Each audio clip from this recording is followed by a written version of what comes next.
Welcome to the Ask Podcast. This is Pastor Tim, high school pastor here at the Church at Rocky Peak. Hey. And I am Kelly, and I'm the young adult pastor here at the Church at Rocky Peak. And we believe that asking questions leads to growth.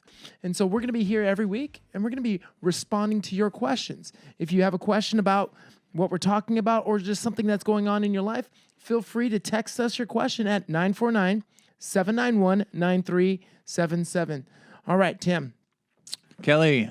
Talk to me. Let's get into our first question. And so each week, we're going to both be preparing responses to questions that you all have sent in. Absolutely. And so we're excited to be doing that.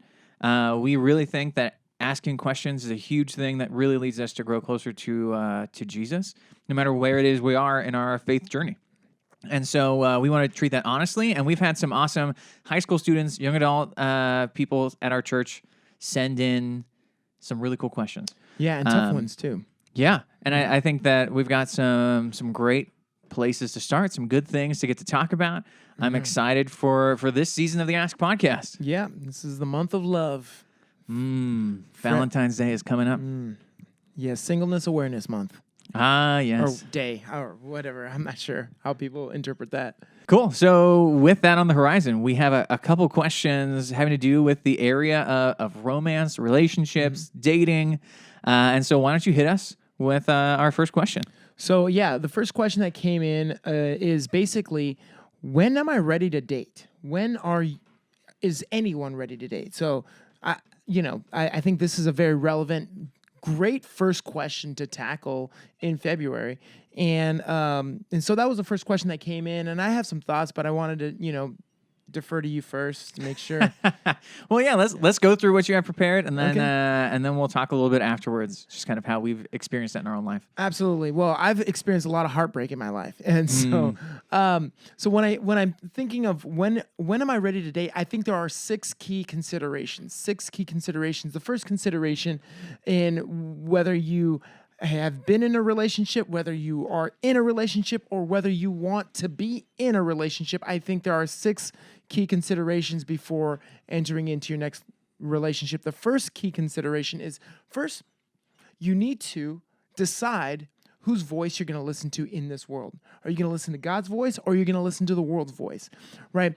You have to decide in advance that Jesus's sexual ethic for relationships and sex are far better than the world's, sexual ethic for relationships and sex. And so imagine, again, this is super important because I think sometimes we think that Jesus's sexual ethic for our lives is oppressive and restrictive and not necessarily good.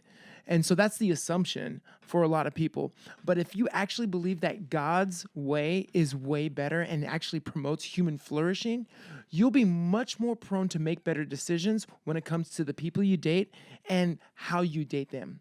And so imagine if the world actually did adopt Jesus' sexual ethic. Like, imagine if your community, imagine if the media reflected Jesus' sexual ethic. There would be no STDs or STIs.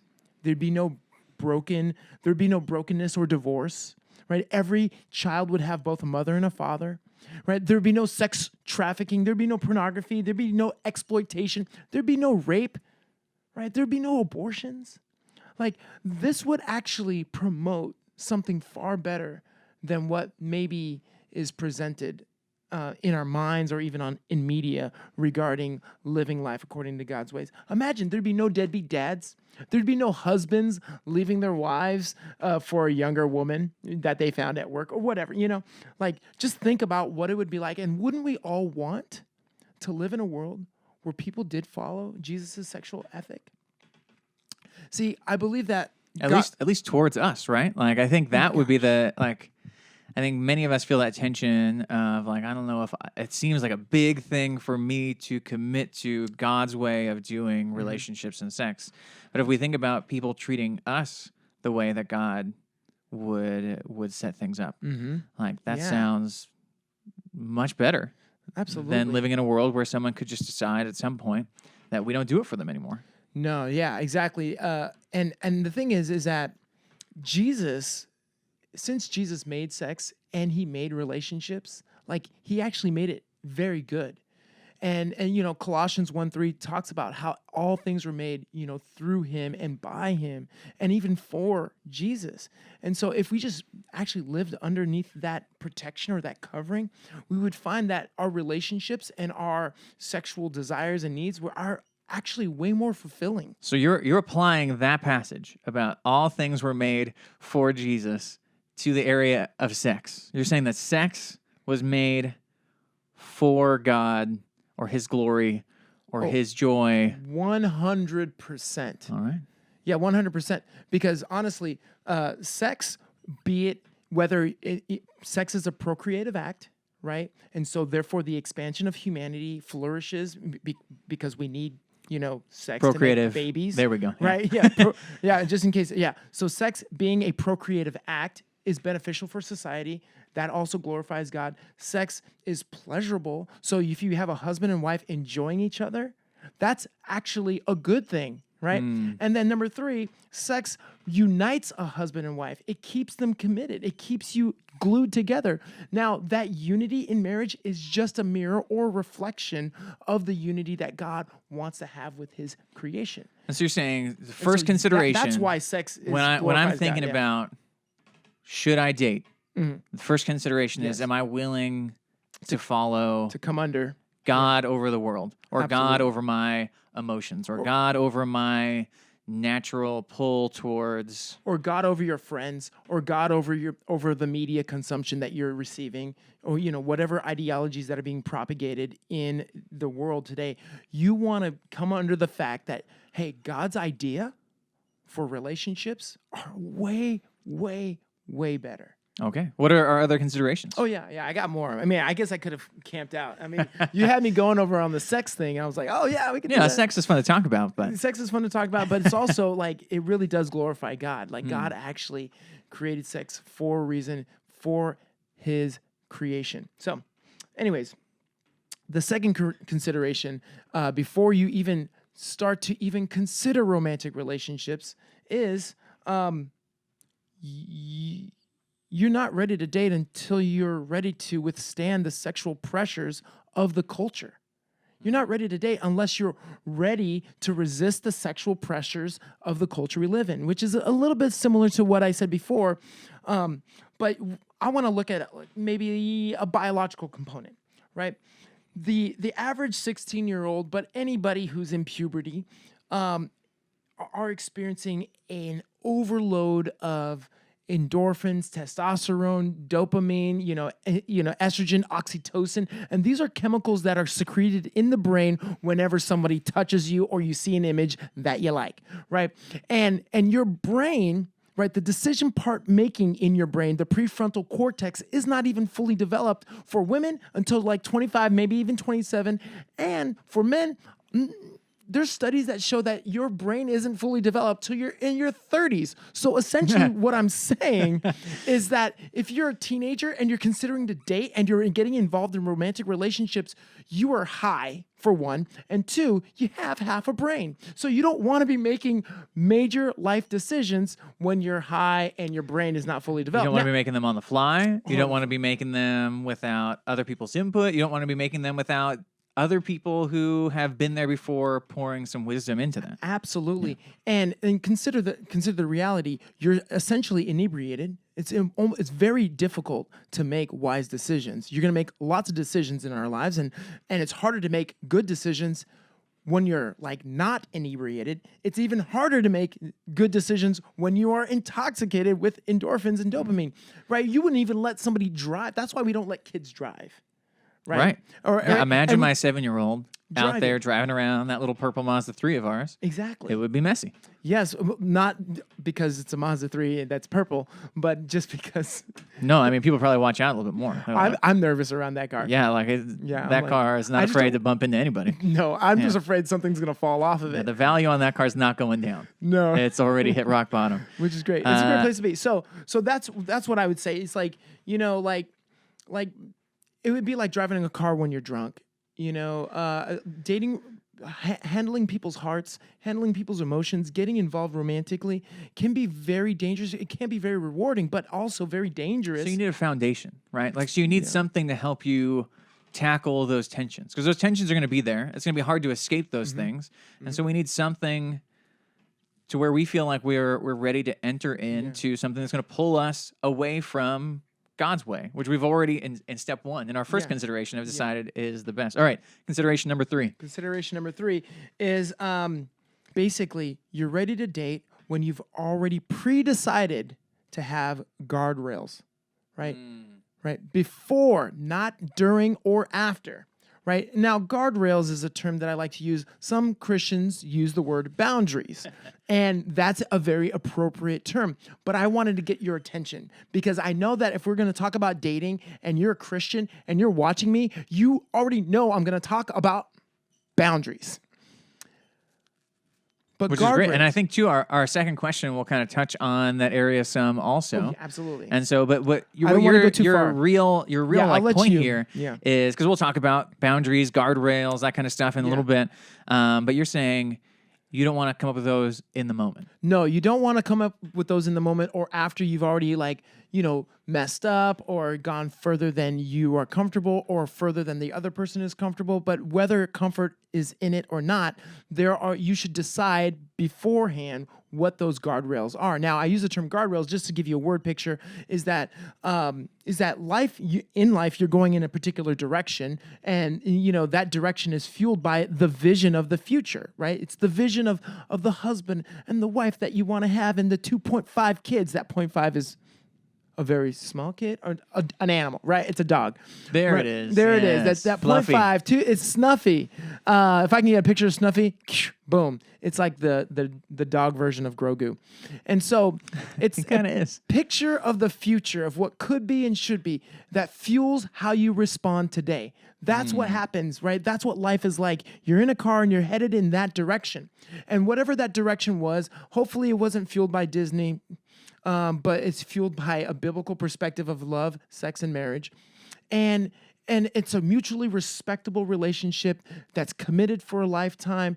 And, you're willing to, build strong commitments and strong, like a strong bond with your spouse. And you want that to last forever. So that's where we're headed. And so if I were to summarize too, I think a piece of kind of what you're talking about is that if we're committed to doing life God's way, Right. like He built our bodies for marriage. Right. And so when we're dating, our bodies want to go along the marriage path. Totally. And so we need to set up those boundaries to protect that vision of our future that we want to get to.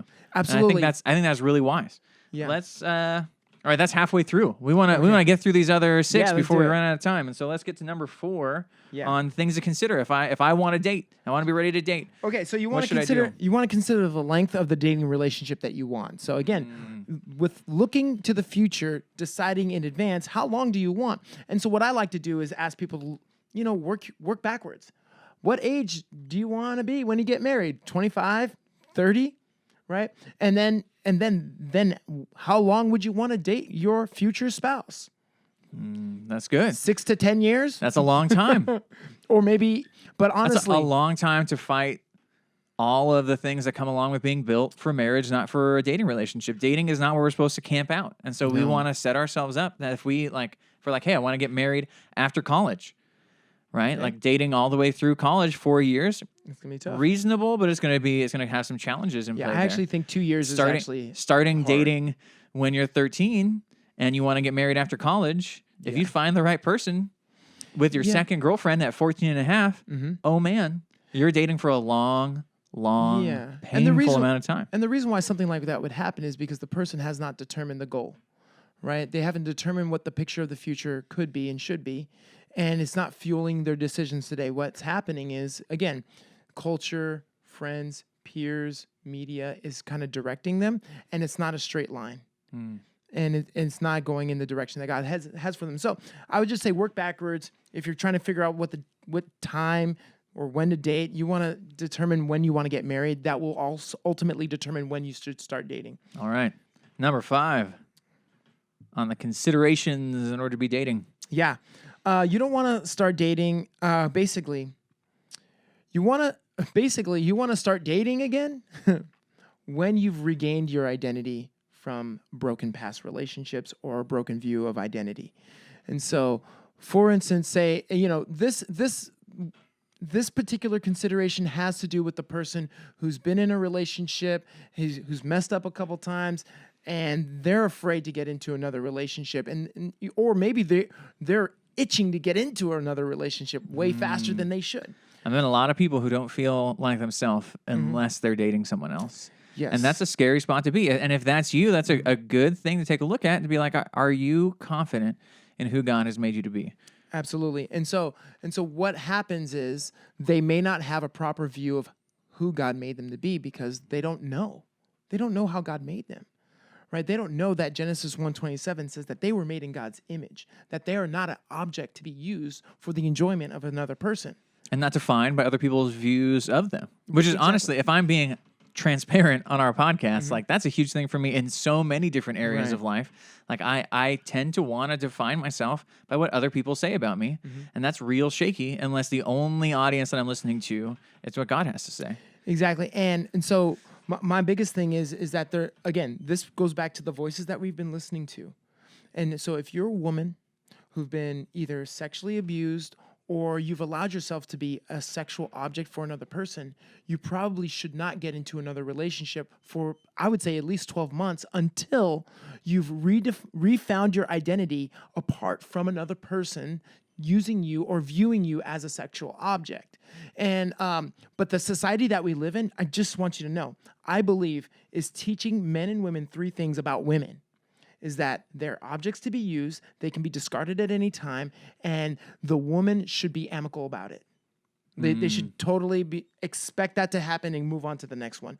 And I think once we get that out of our system, which means maybe a media fast, maybe not watching as many Disney or romantic comedies or whatever. Or even being aware when we're bringing it in. Yeah. That so many of the things that we're watching that paint a picture of the good life stand in either direct opposition or just even like pull away from God's view of things. And so we want to get our identity grounded in what Scripture has to say about us, grounded in what Jesus has done for us and who He's created us to be, and not in the relationship that we want to jump into next. All right, number 6, Kelly.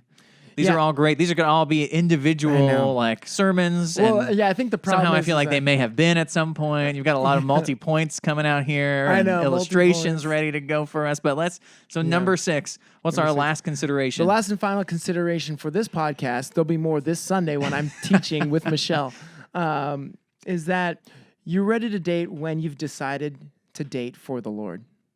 See, 1 Corinthians 7 talks about singleness as a gift. Right? If you're not single for the Lord, you cannot be a double for the Lord. Right? Right? It's just as simple as that, right? And so that's the reality is that, 1 Corinthians 10 also affirms that whatever you do, whatever you eat, whatever you drink, whoever you date, do it all for the glory of God. And so when you've decided and you are practicing, because right now it's the time to practice glorifying God as a single, it'll be good preparation for you to glorify God as a double. Cool. Sounds good. I think these are all really great considerations, right? Whose voice is most important? Are we going to listen to God as number one? Are we ready to stand against the sexual pressure of our world around us? Do we have that foundation? Have we decided on what our guardrails are going to be in our relationships? What length of relationship do we want to do? And does it make sense to start that relationship now? Do we have a healthy view of our own identity, and are we ready to glorify God in this area of our life? Those are great considerations, and I think really healthy things to take an honest look at our own life if we want to be people who are dating. Now, obviously, you and I are coming from not a place of having done dating perfectly. We've had our own share of heartbreak, like you were talking about. Yeah. We've made our own mistakes, but I think all of these are really great if someone's wanting to start dating or is between relationships right now. Is a great way to take stock of where they're at. Cool. Absolutely. All right, our second question for today, as we continue talking about romantic relationships, dating and stuff like that, is a really, really common question. It's one, I don't think I've gone through 6 months of doing ministry and not had this question asked of me. Absolutely. And I'm sure our life group leaders and people who are really doing life with students are hearing it all the time. And a lot of people want to know the answer to this question, and they don't know maybe what's wrong with this question or even what's right with this question. Yes, And yeah. so or when they hear what the Bible actually has to say, they're like, but really, right. No. where, like, give me Let me figure out a loophole around this answer. And so our second question is, how far is too far, right? Especially in the area of dating, in boundaries. Yeah. What can I do physically in a relationship Without crossing some sort of magical line. without crossing the line into what's sinful? Okay, what's Right? sinful? Yeah. And so obviously, right, you guys aren't asking what I think. You guys aren't asking just what Kelly thinks. If we're talking about what's sinful, God is the only standard of that determines what's sinful and what isn't. Right. And so let's see what the Bible has to say kind of about this area. One, and Kelly was hitting this in our first question today, is that we believe God created sex to be enjoyed in marriage and only in marriage. Genesis 2:25 says Adam and his wife were both naked and they felt no shame, right? So nakedness, sex exists before anything goes wrong in the world, right? Yep. Genesis 3 is when it all No falls shame. apart. It's all good. And yet there they are, naked, no shame. I've had some friends put that on their wedding invitations, and I think it's hilarious because no one really looks it up. But if you do, that's a funny little Easter egg there. Hebrews 13, verse 4 in the New Testament says, marriage should be honored by all, and the marriage bed kept pure, for God will judge the adulterer and all the sexually immoral. And so the idea of sex staying in marriage, right, is this idea that in the safety of a loving, committed marriage, you have the freedom to experience sex as it was meant and designed to be, right? Something that binds the couple together, which you were talking about earlier, and is actually something that science has proven that all the chemicals that are released during sex bind you with someone else. Like it creates this impression in your mind.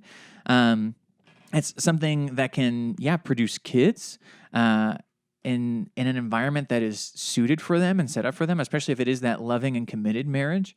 And it's also something that's fun, right? And so this is something that God has designed to be enjoyed in its specific context, in the context of a healthy, committed, loving marriage where you're free to be yourself with your sexual partner without the fear that if you don't impress them or something goes wrong, that they're going to find something better, right? So, you know that they're with you for the long haul. So you're essentially saying sex is for marriage. So if you're answering the question, how far is too far? The answer is sex. Yeah, so box number one, our Sex first kind is of the thing is like furthest. sex is off the table when you're dating Yes. until you're married. Yes. And that's God's design for you. As you were talking about earlier, like we need to be committed to how God has designed things to be because we understand that He is not just like this big God who wants to put rules on us. He's that not a cosmic killjoy. He's created things to work in a certain way, and that His way ends up leading to the best kind of life that we could be living. And the best kind of society. Yeah. Meanwhile, our world is going to tell you that, like, hey, sex isn't a big deal, so everyone should be able to get to do it. But also, sex is a huge deal. Why would you say that people shouldn't be able to do it? And so our world lives in this tension of like, so good. sex is, it's not a big deal, but it's a huge deal. Don't keep anything from it. And a lot of times, romance, sex is held up as like the number one path to happiness, when we believe that the real path to flourishing is following after God and being in a close relationship with Him, not just being in a physical relationship with each other. And so the first thing that we want to point out is that God's created sex for a purpose. It exists in marriage, and it's outside of His purpose for it to exist in dating. The second is that term that kind of shows up in Hebrews, in the Hebrews passage of sexual immorality. This is a term most often used in the New Testament to describe going against God's intentional good use of sex in marriage. The Greek word is actually porneia. And so I don't like to always bring up the Greek all the time, but that one I feel like sounds a little referential to something else that we might recognize. And it's this idea, it's wide-ranging meaning from everything from prostitution to sleeping with someone else's spouse. In one case, in the letters to the Corinthians, there's a man who's sleeping with his dad's wife, which I hope is his stepmom. Right. And that this idea of sexual immorality, of porneia, kind of covers all these ways that people deviate from God's intended purpose. Right. And we've been deviating, like the story of Genesis is like, since Genesis it's all 3. over there. We have deviations from God's intended purpose. It's the story of humanity, that God made things one way and we decide to do things our own way, that we think our way is better than his way. And yet we experience the consequences of that constantly, not just his judgment, but just even the natural consequences of doing things in the not healthiest, not wisest way, of treating something that was created for a purpose contrary to its purpose. And so all of that background is important, because if you're going to draw the line between sexual immorality and doing life God's way, right? If you're going to draw that line and try to figure out what's sinful, well, it's important for us to realize that God's way is designed to be like the best way. That he's not drawing lines to keep you from what's good. He's drawing lines to lead you to what is good. Can I jump in real quick? Absolutely. The whole idea that mental shift between what God has for me is actually the best, or actually the best good for me, it's really difficult, because even from Genesis 3, the whole lie was, hey, what God has for you isn't good. He's keeping something from you. He's like Satan was like tempting Eve to say, hey, you know what God has for you is actually not as good as you thought. Absolutely. Your way is better.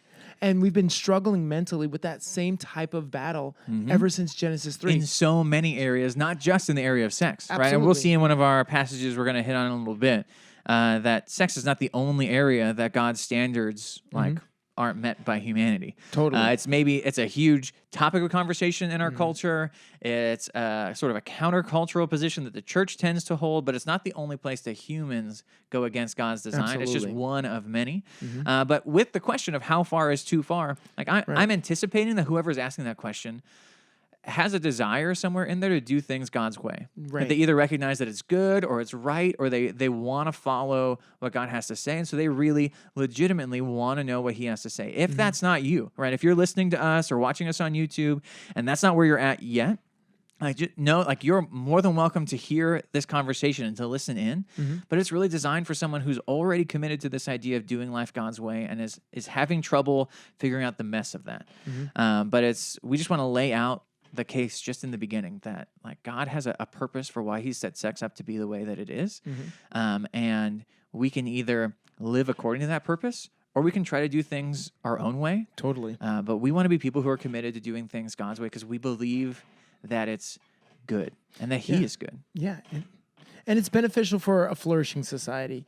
I mean, it really is. I mean, I'm reading through the Old Testament like I do every year, and you see all these laws that don't necessarily feel like they apply to us today. But if you think about it, like they didn't have any direction on how to live in the desert or how to have like appropriate sexual relationships, especially when you're coming out of a society that, sacrificed babies and slept with, had a lot of ancestral like conflict. And so when God was setting up these laws and regulations, it really did promote the best possible chance for the flourishing of the nation of Israel. And if it wasn't for some of those rules or regulations, there would not be the nation of Israel today. And I think similar with us today is that God is actually setting us up in his word so that there can be the best possible chance of a flourishing both morally and cultural. Absolutely. Culture and moral and cultural, flourishment, whatever those words are. And so if we were to sum up so far, right, we believe God created sex to be enjoyed in marriage, and then that's the sandbox, that's the playground for sex, is that loving, committed, healthy marriage.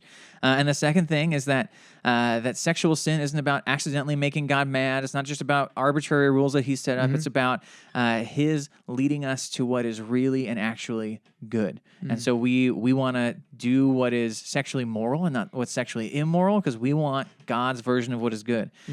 As a quick sidebar too, I think it's important to know as we start getting closer to talking about specific boundaries in dating, that man, it's possible to sin sexually without even touching someone else, right? I think we usually think of boundaries as like, can I touch Kelly's hand? Is that weird? Or can I touch his wrist, his elbow? Too far, right? We start thinking about physical touch because we tend to think of sex as a physical activity. But man, like Jesus lays it out that like sexual sin starts not just on the physical line. It starts at the heart level. Absolutely. And in Matthew 5, Jesus says, "You've heard that it was said, you shouldn't commit adultery. But I tell you that anyone who looks at a woman lustfully has already committed adultery with her in his heart." Right? And the idea being that we can, in our heart, decide that sin is good before we ever move towards doing something physically, and that Jesus' picture for our life isn't that we would have a rule book that we are forcing ourselves to follow, but that it would be that we're people who have a heart that beats like his heart, that really, truly love what is good, that we love the idea of sex in its rightful place, not as the pinnacle of what leads us to happiness, not as the best thing in the world, not the thing that leads us to human flourishing, but a created good that God has made to benefit a marriage and a family. So what would you say, like, so how can somebody sin or cross the line without physically touching somebody else?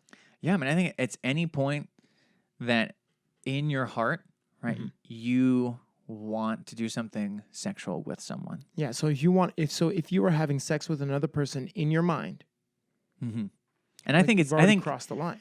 I think especially it's that like heart line, right? Because there are going to be times where thoughts, temptations occur to you, right? You're flipping through channels, something comes up, you're scrolling through Reddit, and an ad comes up. You don't have a decision in that. It just you're just laying there in bed and just like bam, like the thought is there. But it's that moment that you choose to dwell on it. The moment you choose to take satisfaction from it, or start like feeling like hold this on is to a that good for a thing. little bit longer. Yes. Like that. Then that's where we're starting to cross that line, even with our own heart, or in a dating relationship, right? It's when we, in our heart, start cultivating these desires for our partner of like, man, how great would it be if we could just like, oh man, what if Jesus just gave me a pass just for one day, right? What if for one day I could just pretend like we're married, or like, oh man, in 6 years from now when we're married, the things that we're gonna do, like those are things where we're starting in our heart to get ahead of where we are living right now, right? And so I just want to share some practical boundaries, right? Because I think we can talk about what the Bible says. We talk about these big concept things of porneia and what leads to flourishing and stuff like that. But man, where would we draw the boundaries? And so I'm gonna talk about some boundaries. That some of these are just even things that I wish someone had shared with me early in my life. And so I think the first one is don't do anything that turns you on. Right? Don't do anything in your relationship that turns you on. Don't do anything that gets the engine started, that starts moving you towards that marriage zone, the sex zone, right? Don't start playing on the edge of the sandbox. Don't do anything that leads to arousal or excitement in a sexual way at all. And that's going to be different things for different people, right? And so I think that's important to clarify. But I think one thing that I wish, right, that's probably a no-no. That's something I wish that people had said to me. I wish someone had the courage to say to me, because I don't think I would have wanted to hear it when I was dating.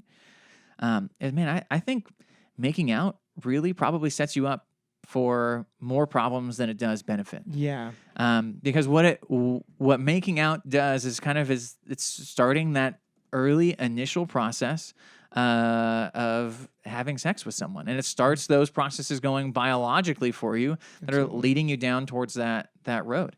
And so like when it comes to making out, you would say it's better to not start. Yeah. Now, am I standing in judgment of someone who's made out, saying like, oh well, you basically have had sex with someone? Like that's not the point. No. But the point is to say like, man, if we want to live wise lives that value God's way as good, not as these boundaries that are keeping us down, like we need to look at the things that get our engine going sexually and consider drawing the line on those things.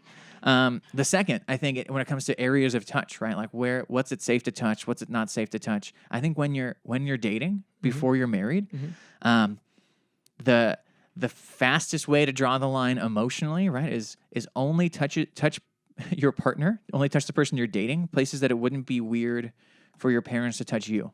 Wow. Now that's very uncomfortable because we very quickly start imagining what that would be like. We're like, whoa, and but the truth is, if you're dating someone and you're not married, you don't have any special rights to their body, and they don't have any special rights to you. And so you should be touching each other respectfully in ways that other people who aren't married to that person can also touch them. And so I think that gives a good picture of sort of what we where we would draw the line of what's okay and what's not okay. Does that mean that you can't hold hands? Like, no, I think you can hold hands. Like, would it be strange to see a son walking down the street holding his dad's hand if they're, both, 20 and older? I guess if they're both 20, it's a little weird, but yeah, that'd be weird. But it also some cultures it's fine. Yes, and it's not something that's making you hyper uncomfortable. That's not something that's like, ooh, that's really like weird that my dad grabbed my hand. No. And so I think this just gives us a picture without me getting out a diagram and starting like drawing pictures on zones. Yeah. And talking about like bathing suit areas, and then you have to figure out what kind of bathing suit. Is it a sporty swimsuit? Is it something that you're lounging out and tanning in? Like, but if we're just talking about areas, like, man, it'd be weird to have your mom put her hand on your tummy, right? And so it's probably not like a great idea when you're dating to like get used to touching areas like that, where that are traditionally not thought of as sexual areas, but they are close enough to it that we don't really want like other people who are in non-married relationships with us touching us there. And so then the third kind of area that I think is also a really important wise boundary for us to draw is don't spend all your time or share your deepest secrets right off the bat. In other words, don't treat the person on a heart level like you're married before you're ready to treat them on a physical level like you're married. Because when you share your deepest parts of your life, and when you spend all your time exclusively with one person, the other area of your life that's going to want to catch up to those two areas is the physical touch, right? You're going to just be drawn more and more to want to touch that person. Now, obviously, when you're dating, it's good to talk about things that are important. You want to talk about direction for life. You want to talk about things that are like, what kind of people do we want to be? If we were to get married, how would we want to live? Like, what's important to you? What's important to me? Right. But you want to get there at a pace that is respectable. Absolutely. Right? You don't want to find yourself now totally giving your heart over to someone else who in 3 weeks, 4 months from now has the freedom to decide, like, you know what, this isn't the relationship for me. You don't want to hide yourself so much that you never really get to find out about each other, but you want to be careful and wise and slow at how deep you get to that level of emotional intimacy. Wow. Just to sum this up. So some of the boundaries that you recommended, which I think are amazing, you call them boundaries, I call them guardrails. They're just small, like little guidelines to keep you from colliding with sin, which, again, nothing inherently these are not inherently sin. Like if you spend too much time with somebody, or if you run into somebody and you accidentally touch their stomach, like it's saving someone from falling out of a boat, and oh man, like drop them. These are not inherently sin, but these are boundaries or guidelines or guardrails that will promote the type of relationship we want. So number one, you said, hey, don't put yourself in a situation both visually or physically where you are purposely allowing yourself to get turned on, or you're turning on the other person, and we're referring to sexual arousal. And number two, you say, hey, don't touch areas that you wouldn't want your mom to touch, like you. Yes, which is a very uncomfortable way to word it. And it's very clear. Really paints the picture. Very clear. And then third, don't feel or don't spend all of your time with your person. You need to spare your heart from the potential heartbreak that would ensue from the relationship either severing, but most importantly, your body is going to want to catch up to wherever your heart is as well. And especially if you're young and you don't see yourself getting married anytime soon, you definitely want to create that space. So absolutely. And I think really what that comes down to is that sometimes this question, we ask it for the wrong reasons, because what we're asking is, how close can I get to sin? Right. But our attitude towards sin should be that sin is death. Sin is evil. Like, I don't want to get close to sin. I want to get as close to God's way as possible. Right. 1 Corinthians 6:18 says, flee from sexual immorality. All other sins a person commits are outside their body, but whoever sins sexually sins against their own body. Or Ephesians 5:3 says, but among you there must not be even a hint of sexual immorality, or of any kind of impurity, or of greed, which I think is important to throw in there, right? That's not just sex that we're supposed to stay away from. It says because these are improper for God's holy people, right? But so we want to be people who are striving to not have even a hint of sexual immorality, not like getting as close to the line as we can.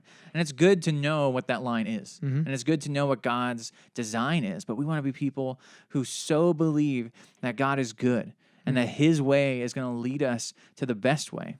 Absolutely. That we want to be so committed to that we're not worried about how close we can get to living like the world lives. We want to be people who are looking for ways to do life and do dating relationships, which are difficult, messy, and not what we're designed for, to do those in a wise way to set us up for healthy, lasting marriages. Absolutely. Well said. Well said.